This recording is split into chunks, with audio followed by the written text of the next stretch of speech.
हाँ जी बेटे light off करो. So we have to start your second last chapter, format of basic formal writing. सबसे पहले बात है कि लेटर राइटिंग होती क्या है. What is a formal letter and what is an informal letter. ये चीज आपने पहले देखनी है. सबसे पहली चीज समझ लो कि what is a formal letter. Formal letter is distinguished by its distinct form और format. Most of formal letter aims at transferring a message to another person and make him और her do something in a particular way. Formal letter वही होती है जो mostly आप business letters में लिखते हो. आपने किसी को सेट ऑफ इंस्ट्रक्शंस दिए हैं या आपने कोई मैसेज दिया है किसी पर्सन को एक पर्टिकुलर वे में जो उसने कुछ काम करके आपको देना है. The message is however transferred in a style, layout and format that is fixed by convention for almost everyone who wants to write a letter in short. In order to write an effective formal letter, you must use standard format. ये चीज़ हमेशा याद रखना कि जब भी आपने कोई formal letter लिखनी है तो एक स्टैंडर्ड फॉर्मेट होता है. उसमें क्या चीज़ होती है, उसमें होता है कि आपका लैंग्वेज, सब्जेक्ट मैटर मायने बहुत रखता है. ठीक है, क्योंकि ये एक मोस्टली कमर्शियल लेटर होती है. What is commercial letter? Related to business. ये आपने अपनी पार्टी को, क्लाइंट को, उनको लिखनी है. दैट इज उसमें होता है basic form of structure remains. बाकी सब कुछ सेम होता है पर उसमें salutation. What is salutation? Salutation हमने आपको फर्स्ट सेकंड चैप्टर में बताया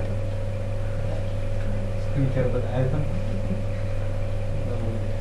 सैल्यूटेशंस होते हैं जब आपने एंड में योर्स फेथफुली एंड ऑल, याद है हमने पार्ट्स ऑफ स्पीच में किया. हाँ जी, ठीक है. सो उसमें वो कि सैल्यूटेशन, जैसे कल मैंने आपको एक बात बताई थी मिस्टर एंड मिस वाली. ठीक है. So salutations is very important कि how you are addressing to that next second person, क्योंकि वो आपका क्लाइंट है, बिजनेस क्लाइंट है. आपका रिटन कम्युनिकेशन या ओरल कम्युनिकेशन ही आपकी डील को फाइनलाइज करता है. हाय बडी, हेलो बडी नहीं इसमें चलता. ठीक है, क्योंकि ये जो इम्प्रेशन आपका बन गया उसके माइंड में, वही हमेशा इम्प्रिंट रहता है. Next is what is a basic format of a business letter. Basics parts of the business letter. सबसे पहले आती है हेडिंग. क्या आपने लिखना है, हेडिंग क्या होनी चाहिए. Then date. नेचुरली डेट आप मेंशन करोगे, कौन सी डेट को आपने लेटर ड्राफ्ट किया है. लेटर ड्राफ्ट करना मतलब लेटर लिख के आपने उसको भेजा है. Reference number, inside address. Reference number क्या होता है? रेफरेंस नंबर इनवॉइस नंबर वगैरह भी होता है. ठीक है. इनसाइड एड्रेस, अंदर आपने एड्रेस लिखना है. देन आ गई बात सैल्यूटेशन. ठीक है. सैल्यूटेशन जैसे हमने कल बात की थी कि मिस्टर या एमएस. नेवर राइट, अगर कोई फीमेल है मिसेज या मिस ना लिखो. आपको क्या पता वो मिसेज है या मिस है. एमएस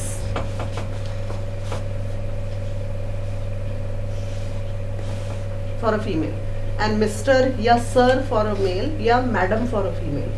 ये ज्यादा फॉर्मल होता है, सर या मैडम, रादर देन मिस्टर या मिस या मिसेस. सर या madam. So that is your salutation. Subject line.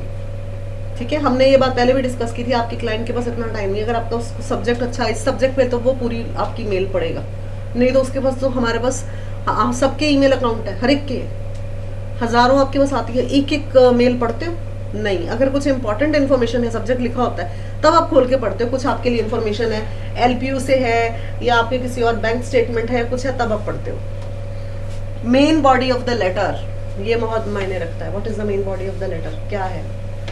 Then complimentary closure, signature of the sender, enclosure, initials. ठीक है, this is are the main headings. अब सबसे पहले हमने डिस्कस करना what is the heading. Heading is the name of the firm printed on the letter pad. कौन सी firm ने आपको लेटर भेजी है, कौन सी फर्म है, किसके साथ आप डील कर रहे हो. ठीक है. In attractive form, a good and a beautiful heading attract the receiver of the letter to go through thoroughly. Heading contains the name of the firm, nature of business, address of the registered office, telephone number या telegraphic address. सब कुछ जो company ने, जिस firm ने आपके साथ deal करनी है, जिस फर्म ने आपको लेटर भेजी है, उसका सब कुछ पूरा एड्रेस, नेम, ठीक है, postal address, telephone number, even नीचे फैक्स नंबर लिखे होते हैं. ठीक है, तो वो सब कुछ आएगा. Next is date. Date is important part of the letter. It should be written clearly with date, month and year. हर तरह का अलग अलग स्टाइल होता है. कई लोगों ने मंथ डेट ईयर लिखा होता है, कईयों ने डेट मंथ ईयर लिखा होता है. But format for a formal and a good impression, date, month और ईयर लिखो ताकि अगला कंफ्यूज ना हो. मेरे ऐसा 200 बार कंफ्यूज होगा. Date, month and year is the best part. Next is reference number. Yes, ये देखो, reference number is the number of date of the previous correspondence के पहले से. इनवॉइस नंबर अगर पहले से कोई आपके साथ पिछली बार हुआ है, सब in reference to your previous invoice which you had sent, तो वो रेफरेंस नंबर डाला होता है क्योंकि पहले भी आपकी अगर उनसे बात हुई है तो पिछला वो इनवॉइस चेक करोगे. हाँ हाँ हाँ हाँ, पहले हुई है इनके साथ, ठीक है, ये कंपनी, ये पार्टी को मैं जानता हूँ. ठीक है. Next is inside address. Inside address is the name and address of the person in institution to which the letter is addressed. ठीक है, इनसाइड एड्रेस में होता है कि किसको एड्रेस की है. सपोज करो आपके मैनेजर के लिए, to the manager so and so company, तो वो मैनेजर के लिए इनसाइड एड्रेस कि किसको रेफर करके ये लेटर भेजिए. The first line use to write the name of the person और institution. Second is for writing lane, flat, plot number and the third is the city and town. Semicolon is used at the end of the first and second line and third line closed with full stop. A specimen of inside letter is given below. एक specimen दिया हुआ है, ये आप letter देख सकते हो. ठीक है, this you can see. Next is salutation. After writing the inside address, salutation, जैसे business corresponding के लिए word dear sirs, honorable sir और honorable madam.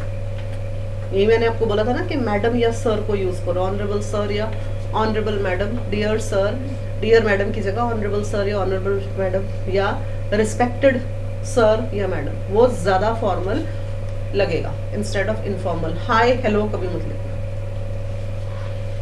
Next is subject heading.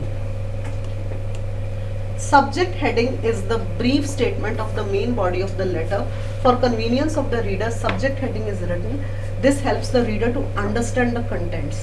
Subject होता है inquiry of prices, regarding damages of good. किस लिए, कौन सी behalf पे आप वो लेटर लिख रहे हो. ठीक है, पेमेंट ऑफ आउटस्टैंडिंग, आपकी अगर कोई पेमेंट है पहले का आपका है कि हाँ भाई आपकी आउटस्टैंडिंग अमाउंट है तो वो आपने क्लियर करनी है उसके. तो ये सब्जेक्ट होना बहुत ज़रूरी है कि किस बिहाफ पे आप वो लेटर लिख रहे हो. हेलो हाय करने के लिए तो लिख नहीं रहे हो, और ना ही वो इतना फ्री है. ठीक है, सो वो सब्जेक्ट लिखना बहुत ज़रूरी है. Next is body of the letter. This is the major part of the letter. Subject matter is explained in the body. The part should be written very carefully using simple language in a very effective manner. All the facts should be stated in order of priority. पूरा मतलब किस लिए आपने letter लिखी है, अंदर body हमेशा लिखो कि हाँ जो कुछ आपका पिछली बार डिस्कशन हुआ था या जो भी कुछ लिखना है जिस रिगार्डिंग आपने अब उसको मेल भेजी है तो वो बहुत क्लियर होना चाहिए. अब body of the letter has mainly 3 parts. सबसे पहला है इंट्रोडक्टरी पार्ट और ओपनिंग पैराग्राफ्स. कौन सा होता है introductory part? In case a reply is being sent against a letter just received, the introductory part gives the letter number and date and reference.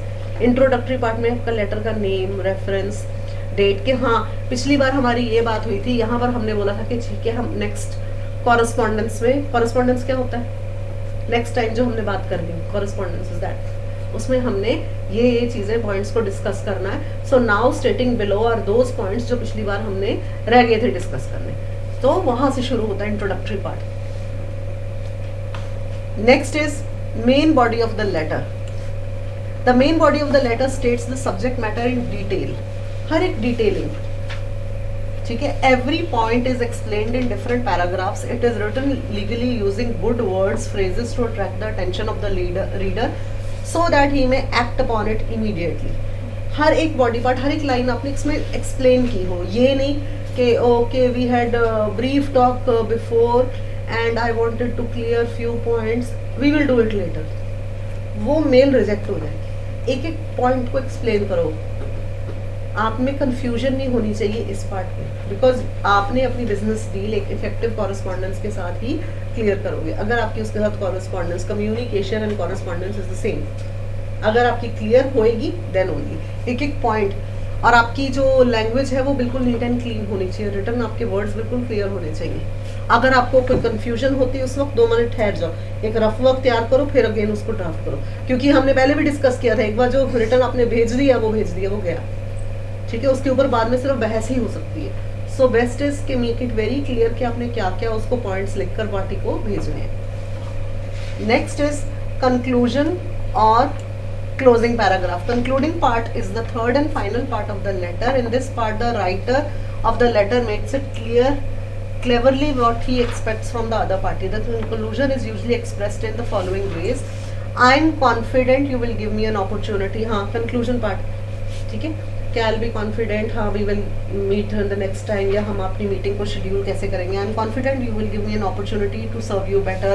An early reply is much awaited. जितनी जल्दी आप जवाब दोगे तो बहुत हमें अच्छा लगेगा।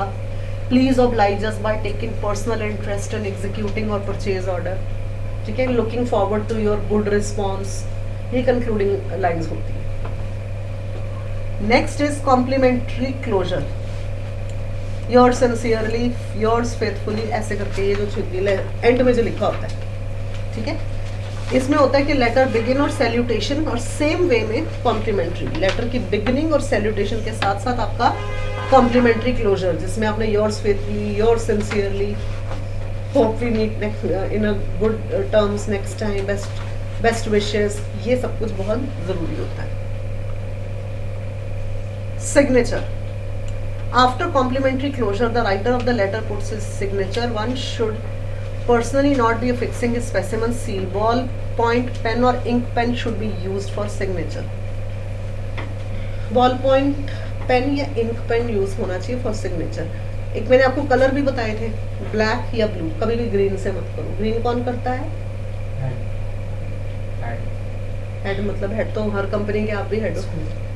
स्कूल, कॉलेज, यूनिवर्सिटी, इंस्टीट्यूशन, जैसे गुलशन सर, जो वो ग्रीन पेन से करें, ठीक है। आपने जो बिजनेस कॉरेस्पॉन्डेंस वाले लोग हैं, ऑलवेज यूज ब्लैक या ब्लू, नेवर यूज ग्रीन। उससे आपकी इग्नोरेंस पता चलेगी सामने वाली पार्टी को। सपोज वो बहुत पीएचडी करके बैठा है बंदा, उसने कहेगा ये पार्टी तो कुछ इग्नोरेंस में है, चलो समझ गए इसके, वो आपकी एजुकेशन ताड़ने बैठ जाते हैं। वैसे भी इंडिया में ये चीज़ बहुत कॉमन है, इंडिया क्या हर जगह है वो एजुकेशन। सो इसलिए हम आप लोगों का जिन्होंने बिजनेस करने हैं, green pen is not your cup of T.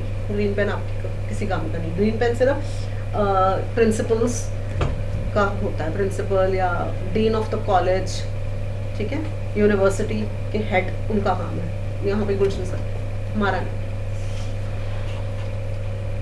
So in case of a letter from proprietor और सोल ट्रेडिंग, योर्स फेथफुली, ठीक है, ऐसे proprietor, partnership your faithfully from Naval Kishore and sons partner, ऐसे ऐसे कर करके, ठीक है। Next is enclosure, the number of documents. हाँ, अगर आपने कोई डॉक्यूमेंट्स भेजने तो वो भी enclosed here by are the documents. Suppose आपने जीएसटी नंबर मंगवाया, उसकी फोटोकॉपी मंगवाओगे, ठीक है ना, कि हाँ नेचुरली हर एक बिजनेस पर्सन को जीएसटी नंबर, ये वो, पैन कार्ड, आधार कार्ड, ब्लैंक चेक्स 3-4, ठीक है, वो इन चीज़ों की ज़रूरत होती है, प्लस जीएसटी नंबर, तो वो सब आपने भेजना है कि yes enclose there by are the certificates which you had demanded. Next is typist clerk's initial. The letter is initiated by the typist or dealing clerk who is made responsible for any mistake remaining unnoticed in the letter. So in the terms his first spelling initials is written. कई बार आपका typist, उस जमाने में होता था typewriters use होते थे, ठीक है ना, आजकल आप खुद मेल पर, यस अगर आपकी बहुत बड़ी फर्म है तो आपने अगर कोई रखे हुए हैं आपके मैनेजर लेवल नहीं, जो रिसेप्शनिस्ट या क्लरिकल लेवल के लोग होते हैं, उन्होंने भी आपके पूरे एरर्स को चेक करना है, क्योंकि उन्होंने हाँ जी हमने बना दिए, मेल ड्राफ्ट होगी कि नहीं, वो भी उनका भी काम होता है चेक करना। नेक्स्ट इज पोस्ट स्क्रिप्ट और PS. Sometimes in any matter of importance may be left out for including in the main body of the letter. In such situation it could be including footnote. Footnote end में अगर कुछ रह गया ना, हम लिखते नहीं होते एंड में कई बार कि भी ये चीज़ रहेगी, हम ये लिख देते होते हैं नोट, ये चीज़ रह गई है, तो फुट नोट्स। अगर सपोज करो सारा कुछ होने के बाद साइन हो गया सब कुछ, ओहो ये चीज़ रह गई, तब नीचे PS करके या नोट बनाकर आप ये चीज़ कर सकते हो। Next is margin. Margin is a space left on the left hand side of the letter paper. ये आपको पता ही है, ये आप लोगों ने बचपन से सीखा है कि यहाँ पे लाइन ड्रॉ करके, इधर लाइन ड्रॉ करके बीच में लिखो, ताकि आपके अक्षर ना इधर जा रहे हो ना उधर जा रहे हो। ठीक है, तो मार्जिन लाइंस ड्रॉ करना बहुत जरूरी है। ये देखो, ये आप लेटर्स आप देख सकते हो, बिजनेस लेटर्स के how what is the format of a business letter. यहाँ पे हेडिंग है nature of business, address, place, date, telegraphic address, salutation, ये देखो telephone number, reference number, inside address कि किसको हमने एड्रेस करके लिख रहे हैं, then salutation, respected sir, madam, then subject, कौन से सब्जेक्ट पे किस लिए आप लिख रहे हो, reference, then main contents, enclosure, initials of typist और क्लर्क, और यहाँ पे अगर कुछ रह गया, and then your complimentary signature, owner. ठीक है, now next is what are the letters for placing orders. Orders are routine letters and their effectiveness depend on the accuracy of details. Most of the contents of an order can be tabulated.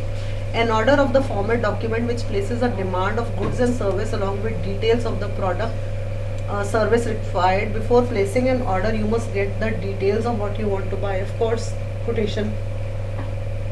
अगर आप suppose करो आपका business है tools का या आपका business है hosiery का, तो कोटेशन तो बनेगी ना।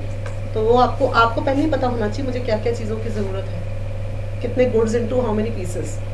सपोज आपने ऑर्डर किया है, अगर आपका पेन्स का काम है, ठीक है, 50 ब्लू पेन्स या 100 ब्लू पेन्स, 100 ब्लैक पेन्स, मतलब आपकी पूरी ऑर्डर लिस्ट तैयार होनी चाहिए। ऐसे ही रफ ऑर्डर तो किसी को नहीं आप लिखाओगे कि हाँ जी we have come to know that your company is providing tools and pens, please send us few. वो कहेगा कि क्या ऑर्डर है इसमें, कोई ऑर्डर नहीं है। फ्यू मतलब एक भी हो सकता है, दो भी हो सकते हैं। कौन सी कंपनी आपको एक दो चीज़ों की डीलरशिप देगी। सो आपका एक ऑर्डर पूरा तरीके से बना होना चाहिए। Ways to place an order. Orders can be placed through letter. Order can be placed in the form of letter stating the reference number, price quoted. हाँ, reference number, price quoted. उसके अलावा specification of goods, quantity and quality required, time limit and discount. Naturally, कि सबसे पहले जो होता है कि आपने कौन सी quotation अपने भेजनी है ना, तो सबसे पहले है good. कौन से goods चाहिए? goods क्या है? सामान जो आपने मंगवाया है। क्वांटिटी, कितनी क्वांटिटी में चाहिए? 1000 पीस चाहिए, 2000 पीस चाहिए, 500 पीस चाहिए। क्वालिटी रिक्वायर्ड, क्वालिटी भी नेचुरली। सपोज आपको टूल्स के साथ डील कर रहे हैं, मोस्टली यहाँ पे टूल्स का बहुत काम चलता है, ठीक है। वो जो होते हैं प्लायर्स, स्पैनर्स, ठीक है, तो स्पैनर्स भी कई तरह के होते हैं, फॉर्स्ड होते हैं, ठीक है, डीप फॉर्स्ड होते हैं। तो वो आपने देखना है कि एल्युमिनियम बेस्ड है कि एलॉय बेस्ड है, मोस्टली एलॉय बेस्ड है, जो कि यहाँ पे बहुत चलते हैं, यहाँ बहुत ज़्यादा। आप लोगों ने कभी देखा ही होगा, कभी गए हो किसी टूल्स के, ये ईस्टमैन विजिट करके चाहे देख लो, ठीक है, देखा हुआ ना। तो वहाँ पे सबसे ज़्यादा अलॉय वाले होते हैं, फॉर्ज्ड बेस्ड होते हैं, कि वो देखना है। फॉर्ज्ड का मतलब क्या होता है? जिसके पास स्टैंपिंग प्रॉपर होती है। तो वो आपने नेचुरली, क्योंकि सपोज करो आप एक रिटेलर हो, आपने बेचना है, तो अगर उसके ऊपर स्टैंपिंग ना हो या ये सही मार्क ना होगा, कौन खरीदेगा? अगर आपका प्रेशर कुकर का ही अगर आपकी रिटेल शॉप है, या आपने प्रेशर कुकर के डीलर हो जिस पे ISI मार्क नहीं होगा, मैं तो नहीं खरीदूंगी, मैं भाग जाऊंगी, कोई ना, मैं अगली दुकान पे जाऊंगी। सो आपको क्वालिटी भी चेक करनी है। हमने सस्ता सामान लेकर अपना ही नुकसान है, जो अगर हल्की क्वालिटी का होगा। उसके अलावा टाइम लिमिट, ये भी है, टाइम लिमिट, कितनी देर में डिलीवरी पहुंचेगी। कस्टमर आपको आगे जो आपको जिसने आपसे लेना है, अगर आप डीलरशिप लेकर बैठे हो, अगला आपको पहले से ऑर्डर लिखा के बैठा, आप उसको कह रहा हो मेरे को 5 दिन का टाइम दे, मैंने माल मंगवाया, और वो माल आपका हफ्ते महीने बाद आए, तो वो तो कोई और डीलर ढूंढेगा ना। So you have to place the time limit कि भाई मेरे को 5 दिन में सामान चाहिए या 10 डेज में चाहिए। And discount, how much discount, हमने ऐसे तो लेना नहीं है। अगर आप 1000 पीस का ऑर्डर दे रहे हो तो डिस्काउंट कितना बनता है? 2000 पीस का दे रहे हो, कितना डिस्काउंट बनता है? तो वो चीज़ भी आपने इसमें लिखनी है। Next is order form. These are standardized form containing all the necessary instructions and blank spaces to be filled at the time of sending out an order. Details to be given in an order are easy to tabulate, hence printed form is used for placing the order. Naturally, कभी आपने कोई order place करा है? Order place किया तो printed form में ही होता है, सारा कुछ प्रिंटेड फॉर्म होता है, ठीक है। Sellers prepare the form with column required for their product. This ensures that no essential detail is left out. पूरा columnized होता है. नंबर 1 होता है serial order, then क्या चीज़ चाहिए, कितनी quantity में चाहिए, into how many pieces, then कितना quotation, कितना price value बनता है, ठीक है, फिर डिस्काउंट. इस तरह से कईयों ने ऐसे बनाया होता है कि आप कितना लगा के, ताकि जो सामने वाली पार्टी है उसके लिए भी ईजी रहे. The form makes it easy for the customer to place an order. ठीक है, तो ऐसा अगर फॉर्म बनाया होगा तो कस्टमर के लिए भी ईजी रहेगा टू प्लेस एन ऑर्डर. उसके अलावा carbon copy is required to arrange the pad. Regular customer is given pads to form a set of form is set with a quotation to encourage potential customer to place an order. तो आपने इस तरह का अगर order format बनाया होगा तो आपने आगे किसी पार्टी को भेजोगे तो उनके लिए भी इजी रहेगा to place an order. Next is telephonic या fax. Orders can be placed on telephone और fax. That must be following. हाँ, अगर आप कोई फोन पर ऑर्डर प्लेस कर रहे हो, वैसे वो लंबा प्रोसेस होता है, पर यस उसके लिए क्या रिक्वायरमेंट चाहिए. अगर आप फोन पे, तो आपके पास पहले से उनकी क्या होना चाहिए. हमने पहले भी एक बात डिस्कस की थी, बहुत जरूरी चीज होती है.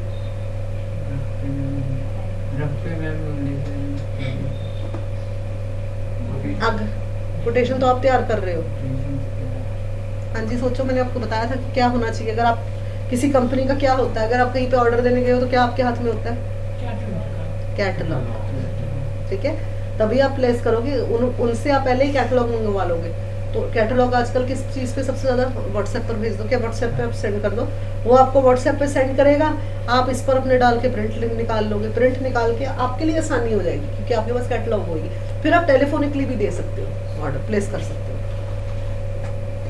Next is drafting order. Placing an order through an order form is quite simple as it requires no formal language. Only blank spaces are to be filled in carefully. जब आपने ऑर्डर प्लेस करना है एक order form में, वो बहुत simple होता है.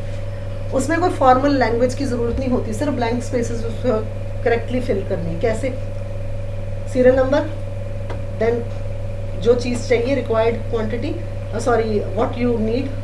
ठीक है, उसके अलावा नेक्स्ट ब्लैंक में क्या होगा, हाउ मेनी पीसेस.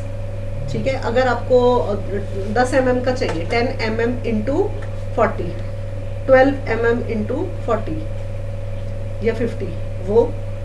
उसके अलावा price and then discount. Naturally अगर आप सपोज करो, मैंने आपको स्पैनर्स का एग्जांपल दिया था, आप 50 तरह के स्पैनर्स मंगा रहे हो, 1000 पीस के, तो डिस्काउंट आपको अच्छा ही चाहिए ना कि आप कितने % डिस्काउंट दोगे. और अगर आप डीलरशिप ले रहे हो तो आप मेरे को कितना डिस्काउंट. अगर आप सीधा डायरेक्ट कंपनी से कह रहे हो कि मैं आपसे डीलरशिप ले रहा हूँ, मैं आपसे डीलर, तो बताओ जी कितना डिस्काउंट. तो वो फिर आपको बढ़िया तरीके से करो, क्योंकि उनको भी तो अपना सामान बिकवाना है आपके थ्रू. ठीक है. An order can be divided into 3 groups. पहले है फर्स्ट और ट्रायल ऑर्डर. बिल्कुल पहली बार तो आप ट्रायल ऑर्डर दोगे. पहली बार में कोई डीलरशिप नहीं ले लेता. आपकी आज मेरे से बात हुई है, मैं आपको बोल रही हूँ ओके सर, मैं स्टूडेंट से बोल रही हूँ या मैं किसी कंपनी से बोल रही हूँ, हमारी डीलरशिप 3 लाख से 5 लाख से स्टार्ट होती है. पहला ऑर्डर आप मेरे को 3 लाख का दे दोगे? कभी नहीं दोगे. पहले आप कहोगे चलो मैडम ठीक है, हम बहुत इंटरेस्टेड हैं, क्योंकि काफ़ी बार हमारी टेलीफोन की बात हुई है, मैं तो आपको बार बार कॉल करूँगी. आप कहोगे ठीक है मैडम, एक काम करो, मेरे को पहली बार में 25,000 का सामान भेज दो. आप कोई 3-4 लाख की डीलरशिप नहीं ले लोगे. आप पहले कहोगे चलो मैं एक छोटा ऑर्डर देता हूँ, 25-50 हज़ार का एक रिटेल ऑर्डर दे के देख लेता हूँ. आप पहले मुझे एक रिटेल ऑर्डर दोगे. ठीक है, so that will be a first और ट्रायल ऑर्डर, क्योंकि आपने भी पहली बार में देखना है. 5-10 हज़ार का नहीं आप ऑर्डर दोगे. हाँ, 10,000 20-25 से स्टार्ट करोगे कि चलो लेट मी सी के कैसे इनके टूल्स हैं या कैसा इनका सामान है. देन उसके बाद अगर आपको अच्छा मिलेगा हमारा सामान, then you will give the repeat order. वो भी अगर हमने शिपमेंट टाइम पर करी है. पता चले आप बार बार फोन कर रहे हो कि हाँ जी, क्योंकि कंपनीज क्या करती हैं, एडवांस पेमेंट लेती हैं. ठीक है, जो बड़ी बड़ी कंपनीज वो एडवांस में पेमेंट के, सर आपका ऑर्डर तैयार है, कोटेशन आपको भेज दी, कोटेशन भेजने के बाद आपने अप्रूव कर दी, ठीक है जी अप्रूव्ड है, हाँ जी सर ये हमारा बैंक डिटेल्स है, आप इस पर ये बैंक डिटेल्स हैं, सारा कुछ बैंक की डिटेल्स भेज दी और आप हमें एडवांस पेमेंट करो. आपने फर्स्ट टाइम डील करना है, आप भी ये सोच समझ के एडवांस पेमेंट करोगे. अपनी एडवांस पेमेंट कर दी, उसके बाद आप रिपीट ऑर्डर सिर्फ तब करोगे अगर हम आपको टाइम पे सामान, और वो भी करेक्ट सामान पहुंचाए. डिस्पैच हमारी कैसी है वो चीज़ भी आप नोट करोगे, तभी आप दोगे हमें रिपीट ऑर्डर. और रिपीट ऑर्डर जब आपका नेक्स्ट टाइम भी अच्छा पहुंचे, क्योंकि तब आप बढ़ा के दोगे और हम आपको डिस्काउंट तब अच्छा देंगे और भी ज़्यादा। पहली बार में कम डिस्काउंट 5-10%, नेक्स्ट टाइम हम बढ़ा के देंगे और फिर आप दोगे रूटीन ऑर्डर, तब आप डीलर बनोगे कि हाँ इस कंपनी के साथ बार बार हम डील कर रहे हैं, बड़ा अच्छा हमारे साथ चल रहा है, तब आप हमें दोगे रूटीन ऑर्डर। ठीक है, सबसे पहले हमने चीज देखनी है व्हाट इज द फर्स्ट और ट्रायल ऑर्डर। यही चीज जो मैंने आपको बताई थी, places and terms are settled by a quotation and discussion. सबसे पहले जो प्लेस होता है ऑर्डर एक कोटेशन के साथ होता है, डिस्कशंस के साथ होता है। पहली बार में अगर मैंने आपको कॉल करी है या आपकी मुझसे बात हुई है, फर्स्ट टाइम में आपने ऑर्डर नहीं लिखा दोगे, आप कहोगे कोई बात नहीं, क्योंकि आपने भी तो 4 और जगह, आपने क्या हमसे ही डील करना, आप 4 और जगह पता करोगे, चलो इसके सिवा कोई और भी फ्रीमैन से पूछ लूँ, किसी और कंपनी से पूछ लूँ, तो आप भी 4 जगह करोगे। फिर आपने डिस्कस करना है, फिर आप एक बार कहोगे एक काम करो मैडम सैंपल भेजो अपना, ठीक है ना। 25-50 खर्चने से पहले भी आप 2-4 बार सोचोगे, क्योंकि आप 4 बार अपने फ्रेंड्स के साथ मिलोगे। सपोज आप ऑर्डर प्लेस करो, आप इनके साथ बैठ रहे हो, चाय पी रहे हो कि हाँ मैं इस कंपनी को ऑर्डर प्लेस कर रहा हूँ, ये भी तो अपनी सलाह देंगे कि भाई ऑर्डर प्लेस कर रहा है 25,000 का, रहने दो, उनको बोल मैडम को फोन कर लगा और बोल सर 5,000 का चलो एक सैंपल भेजो छोटा सा। इतना बड़ा ऑर्डर प्लेस करने से पहले एक सैंपल भेजो, कई बार ऐसा भी हो जाता है। ठीक है, सो सैंपल आर अप्रूव्ड, सैंपल आप मंगवाओगे, हम आपको सैंपल भी फटाफट शिपमेंट करेंगे, क्योंकि हमसे हमें भी दिख रहा है कि आपसे बड़ा ऑर्डर मिलना है कल को। सैंपल भेज दिया, but you have to still make sure that the seller gives efficient service. वही बात आ गई ना कि सेलर जो है, आपको जो सेलर वो आपको एक एफिशिएंट सर्विस दे रहा है, दैट इज प्रॉपर पैकिंग। वही बात मैंने आपको जो बोली थी, पैकेजिंग, डिलीवरी और गुड्स इन टाइम। क्योंकि जहां आपने आगे डील करनी है वो आपको डेट दे के बैठेंगे, मेरे को जी मेरे इतने पीस चाहिए इतनी तारीख तक। Prompt receipt for payment etcetera. Trial order is place to check the efficiency of all this. Trial order इसलिए कि आपकी एफिशिएंसी आपने देखनी है। पहली बार आपने कोई 3 लाख का ऑर्डर नहीं देना, 25-50 भी आप 2 दोस्तों के साथ सलाह लेकर बदल सकते हो कि छोटा सा 5,000 का मेरे को भेजो। ठीक है, A retailer may also place a trial order to find the demand for new product. Only a small quantity is ordered for a trial. एक छोटी सी क्वांटिटी, क्योंकि आपने भी देखना है कि हाँ अगर मैं रिटेलर हूँ, मेरी यहाँ पे शॉप है, ये सामान चलेगा भी कि नहीं। मैं मैडम को 3 लाख का सामान उठवा लूँ और मेरी दुकान में सड़ जाए बाद में, फिर क्या होगा। तो पहले आप 5,000 का देखो, मैं मार्केट में 4 जगह देता हूँ, या 5,000 का आपने ऑर्डर प्लेस कर लिया। पहले अगर आपकी सपोज करो ये सारे फ्रेंड्स हैं, फ्रेंड सर्कल में इनकी भी आगे रिटेलर है, आप कहोगे भाई 2-2 पीस रख ले, देखा के चलते हैं कि नहीं, बाद में हम मिलजुल के एक ऑर्डर प्लेस कर देंगे। ऐसा भी होता है, ठीक है, क्योंकि मार्केट में वो प्रोडक्ट चलेगा कि नहीं वो भी बात है। Next is situation in leading the first order. First order बनाने में क्या क्या सिचुएशंस होती हैं। Any of the following situations में lead to the first order. Buyer willing to try and offered substitute. जो बायर है वो पहला ऑर्डर देते वक्त तो सब्सटीट्यूट के लिए कि हाँ अभी ये नहीं मिल रहा, इसकी जगह पे ये ले लो, ये वाले नहीं मिल रहे। अगर आपने 25 mm के ऑर्डर किए, ये नहीं मिल रहे सर, अभी आप 10 वाले उठा लो, 25 वाले हम नेक्स्ट में भेज रहे हैं कि फिलहाल इतना हमारा खत्म हो गया स्टॉक, अभी आप 10 mm के 50 पीस उठा लो, बस आपके नेक्स्ट ऑर्डर पर हम आपको 25 भेज देंगे, मैंने लिखे हुए नोटेड है हमारे पास, और आप तैयार हो फिर ये सब्सटीट्यूशन लेने के लिए। सेलर सैंपल एंड और कोटेशन आर अप्रूव्ड। सेलर का जो सैंपल उसने भेजा है, सेलर मतलब जिस कंपनी से आपने ऑर्डर लिया है उसका जो आपने कोटेशन अप्रूव कर दिया है, या आपने उनका जो सैंपल भेजा तो वो अप्रूव हो गया, मार्केट में चल पड़े, धड़ाधड़ बिके। वो जो 2 पीस आपने भेजे थे वो हाथों हाथ बिक गए, वो कह रहे भाई बिक गए और भेज मंगवा ले, अभी थोड़ा सा और मंगवा ले, बाद में हम इकट्ठे बनाते हैं ऑर्डर, तब आप नेक्स्ट फिर आप भेजोगे। A bargain has been concluding request guaranteed. जो आपने बार्गेन की है, डिस्काउंट के ऊपर बार्गेनिंग की है कि इतना नहीं इतना इतना, वो भी चल जाए। Buyer convince to order and offer terms. जो बायर है वो कन्विंस हो जाए कि ऑफर लेटर पर जो टर्म्स एंड कंडीशंस, जब आपने डीलरशिप लेनी टर्म्स एंड कंडीशंस बनेंगी ना कि हर बार आपने कितने का ऑर्डर प्लेस करना है, वो चीज़ एक टर्म ऑफ कंडीशन होती है, तो उस पर आप कंफर्म हो जाओ कि ठीक है जी हर बार हम आपके डीलरशिप में इंटरेस्टेड है, हर बार मैं आपको इतने का ऑर्डर दूंगा। और नेचुरली कंपनी भी आपके साथ इसी शर्तों पे कि आपने हर बार से इतने का ऑर्डर आपको देना पड़ेगा। पहली बार आप इतने का दोगे, फिर इतना, फिर इतना, फिर आपको रिपीट ऑर्डर्स देने पड़ेंगे। Buyer intends to try a product in a new area. और नेचुरली जब बायर हो आप एक न्यू एरिया में भी अपने प्रोडक्ट को ट्राई कर सकते हो कि भाई यहाँ पे तो मेरा काम चल रहा है, क्यों ना मैं उस मार्केट में भी जाके, क्या पता मेरे वहाँ पे एक और नई दुकान चल पड़े। सो आप भी इंटरेस्टेड होगे उस प्रोडक्ट को नए एरिया में इंट्रोड्यूस करने के लिए। The opening and ending for this, all this is given below. Open with a reference to received quotation. Your quotation is approved when and we are pleased to place an order. हाँ, जब आपकी quotation approve हो जाए तब किस तरह से करना है, thank you for the quotation and we are glad to place an trial order. कई बार आप कॉरेस्पॉन्डेंस में आपको quotation अप्रूव हो जाए तब आप उनको yes we are happy with your quotation, so now you can send us a trial order. ठीक है। नेक्स्ट इज कि जब आपने टेस्ट कर लिया है सैंपल्स को, we have tested your sample of so and so and we have found that sample number this suits our requirement. ठीक है, अगर आपको सिर्फ एक पर्टिकुलर आप प्रोडक्ट ज़्यादा अच्छा लगा है कि हाँ हमें ये जो आपने इतना सारा सामान भेजा उसमें से ये पर्टिकुलर आइटम ज़्यादा पसंद आई है, तो हम उसके लिए ही हम दोबारा से ऑर्डर एक बनाएंगे। We are glad to say that we approve your sample of terry wool suiting and would like to receive supplies as follows.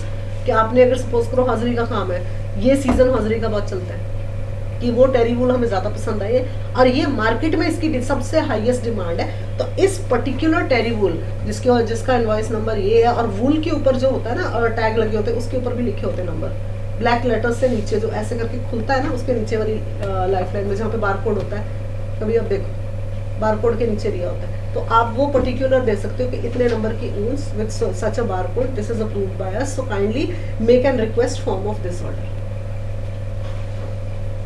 ठीक है, चलो हम बाकी कल करेंगे। समझ आई है बेटा?